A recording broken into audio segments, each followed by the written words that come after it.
A prática do QI, do quem indica, seria correto isso nas empresas?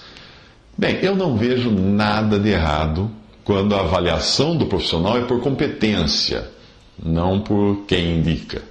Mas aí nós não estamos falando mais desse QI do quem indica, né? Mas sim do QI do quem é indicado. O QI do mal, vamos chamar assim, é aquele que favorece incompetentes que são usados como moeda de troca de favores para agradar alguém. Mas a indicação propriamente dita é uma prática comum em todas as atividades humanas. Quando eu preciso de um médico, eu gosto de perguntar a parentes e amigos quem eles indicariam. E é quem indica. Se eu preciso contratar uma empregada doméstica, eu faço o mesmo.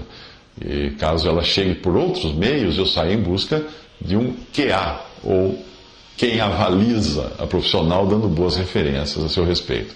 Quando uma empresa precisa de um profissional para preencher uma vaga, geralmente começa consultando os próprios colaboradores, para ver se encontra alguém em sua rede de amigos.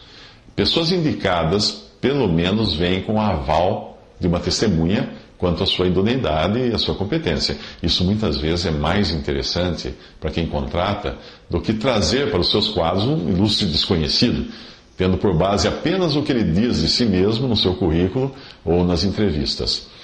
Agora, será que o QI, o quem indica, atrapalha o profissional que tem bagagem, mas que não conhece as pessoas certas para indicá-lo? Bem, um profissional só pode ser considerado como tendo bagagem se nessa bagagem ele incluir uma rede de relacionamentos. Pense no caso de um vendedor. Geralmente a empresa que contrata não está interessada apenas na sua competência, ela está interessada na sua carteira de clientes, dos clientes que ele atende. Assim, ela não quer contratar o vendedor, ela quer contratar o vendedor mais a sua rede de relacionamentos. Todo profissional, independente da área, deveria construir a sua carreira, melhor dizendo, pensando em colecionar bons relacionamentos que possam indicá-lo ou pelo menos servirem de referência quando ele buscar colocação em alguma área. Esse é um trabalho de marketing pessoal, algo que deveria estar em qualquer planejamento de carreira profissional. Mas sempre existirão os casos de profissionais competentes que acabam caindo numa condição de moeda de troca. Isso pode não ser interessante para quem for contratado, não por competência, mas pelo poder do quem indica. Isso porque ele acabará inserido em um processo de barganha e amanhã poderá amargar a experiência de precisar retribuir o favor a quem o indicou ou a pessoa da empresa para a qual foi indicado. Profissionais assim podem ficar com aquilo que nós costumamos chamar de rabo preso na sua carreira. Um exemplo bastante comum é o de indicação política, quando o profissional só consegue ocupar uma vaga por ser amigo de alguém de um determinado partido, de situação, principalmente, e ter sido indicado por alguém de peso. A empresa que o recebe pode ser obrigada a engolir o profissional por dever favores a quem o indicou. E aí começa um círculo vicioso de toma lá da cá, no qual o profissional é a bolinha do jogo. Amanhã a política muda e ele se vê na rua, não por incompetência, mas por não servir mais aos interesses de barganha. Existe também uma forma de QI compulsório, que é quando uma empresa é obrigada a favorecer uma determinada classe de pessoas por força das leis de cotas. Eu não estou dizendo que é errado dar oportunidades por meio de cotas a quem não as teve na hora de se preparar para o mercado ou para entrar nele. Seja por ter sido discriminada, seja por ter limitações que o impediriam de competir em condições de igualdade. O que eu gosto de alertar é que o profissional não deve fazer disso uma muleta ou uma moeda de troca, que será sempre usada para mendigar um novo emprego ou uma nova posição na empresa atual. Não, ele não deve ter esse tipo de atitude. Aquele que foi beneficiado por essas leis não deve descansar enquanto não mostrar que ele é capaz de fazer, que provar que ele é competente. Eu costumava dizer a meus alunos que se fossem favorecidos por alguma lei de cotas para entrarem numa faculdade ou em um emprego, não deveriam soltar rojão por isso, mas transformar esse benefício numa oportunidade de realmente mostrar competência. Eu deixo bem claro que não sou contra tais leis, pois eu tenho um filho deficiente que poderia se beneficiar de leis assim, se a sua deficiência não fosse tão severa, que o impede de fazer qualquer coisa. Mas eu sou radicalmente contra quem faz das cotas uma muleta e as utiliza na forma de coação para obter vantagens. Eu me lembro de um candidato a inquilino de uma casa que eu tinha, que na hora de negociar o aluguel, ele pediu que eu lhe desse um desconto porque a sua filha pequena era diabética. Eu fiquei imaginando quantas vezes esse pai estaria usando a doença da filha como muleta para obter vantagens e o quanto essa prática iria estragar a vida daquela menina. Eu digo que isso se inclui numa forma de QI, porque um QI assim costuma dar maior importância ao que a pessoa é do que ao que ela traz em si, em termos de valores, competências, habilidades, experiências, etc. É nessa bagagem que todo profissional deve investir. Obviamente, sem se esquecer de construir um bom QI, um QI do bem, do modo como busca ter um bom colesterol, que nesse caso será mais baseado em competência e marca pessoal do que na obtenção de vantagens que não dependam da sua capacidade profissional. Hoje em dia, muitas pessoas podem perder a oportunidade de conseguir um cargo por não conhecerem alguém dentro de empresas que as indiquem. Mas será que nós vivemos num tempo em que é mais importante ter uma rede de contatos no currículo? Eu creio que sim. Como eu já disse, é muito importante você, se você não tem o QI, o que indica, que você crie a rede dos que indicam, para então você ter essa capacidade de ser indicado.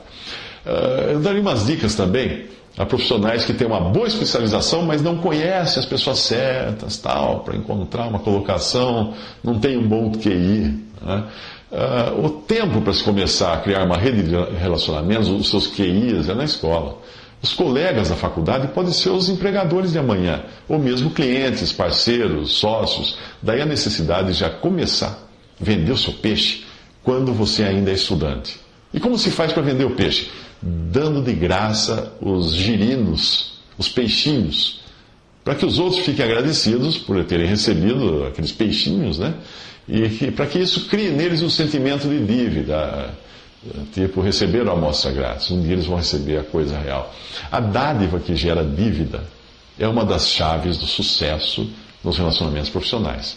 O marketing pessoal só funciona quando as pessoas veem em nós alguma vantagem. E geralmente essa vantagem é intangível, não tangível. Pense num cantor. Por que as pessoas amam o artista se nunca receberam dele um centavo? Ao contrário, são os fãs que sustentam o artista comprando seus CDs, seus ingressos para os shows, mas mesmo assim elas adoram o artista. Por quê? Porque ele produz experiências agradáveis, experiências inesquecíveis nessas pessoas. Assim, um bom marketing pessoal, voltado à criação de um QI do bem, envolve criar experiências para as pessoas. Quantas vezes nós sabemos de uma oportunidade de emprego que serviria como uma luva para um conhecido e nem pensamos em ligar para ele? Por quê? Porque nós não temos tanta amizade ou intimidade para isso. Ele nunca fez nada que tenha nos marcado. É justamente disso que eu estou falando, de se criar referências entre aqueles que mal conhecemos. Os nossos amigos já têm conosco pontos em comum, sejam eles laços de família, antigos empregos, ou por torcerem pelo mesmo time. Esses já são QIs, que podem nos beneficiar em determinados momentos da nossa vida. Mas o nosso objetivo deve ser ampliar essa rede, incluir nela pessoas com as quais nós não tenhamos nada em comum. São vínculos que precisam ser criados, e vínculos só são criados quando as pessoas enxergam algum benefício nesses vínculos. Nos meus treinamentos de vendas, eu costumo sugerir aos vendedores que continuem trabalhando na construção de suas redes até quando viajam de férias. A minha dica é simples. Por exemplo, se o vendedor vai a Salvador passear com a família, então passe numa banca de artesanato, numa feira de artesanato, compre um saco de lápis, daqueles esculpidos à mão, com a palavra Salvador, ou qualquer objeto barato, assim, lembrança do local, pitoresco. Depois, quando for visitar o cliente, um cliente em potencial, com o qual já teve apenas um breve contato, dê a ele um lápis desses e diga que é um presente. Diga que você se lembrou dele nas suas férias em Salvador. Geralmente, em situações assim, os vendedores costumam dar brindes, alguma canetinha, commodity, bem fajutinha, com a marca da empresa, com a intenção explícita de se promover a marca da empresa nela, usando a caneta. A pessoa não vai usar a caneta.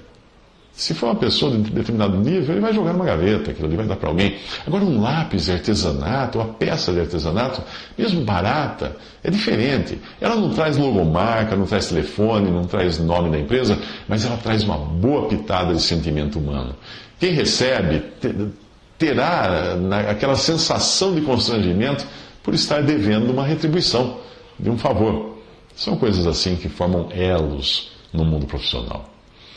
Agora, quando nós fazemos uma indicação e a pessoa acaba se tornando uma pedra no sapato da empresa, a imagem do funcionário, do colaborador que indicou aquela pessoa fica manchada. E como ela poderia evitar uma situação assim ou sair de uma situação assim? Bom, indicar alguém também é uma arte que precisa ser cultivada. Nós não devemos simplesmente dar o nosso aval a qualquer incompetente só por ser parente ou amigo, pois isso pode virar contra nós no futuro. Quando não existe mesmo saída para isso, ou porque nós devemos um favor, ou porque é um cunhado que está desempregado há séculos, o jeito é dar, junto com a indicação, uma pitada de dúvida quanto à competência da pessoa, para deixar claro ao empregador, que talvez seja seu próprio chefe, que você só está indicando por obrigação. E dão com base na idoneidade ou na competência da pessoa. Portanto, a melhor forma de sair de uma situação assim é evitar entrar nela como um avalista da incompetência. Por fim, será que a melhor forma de se conseguir emprego hoje em dia seria via QI? Quem indica?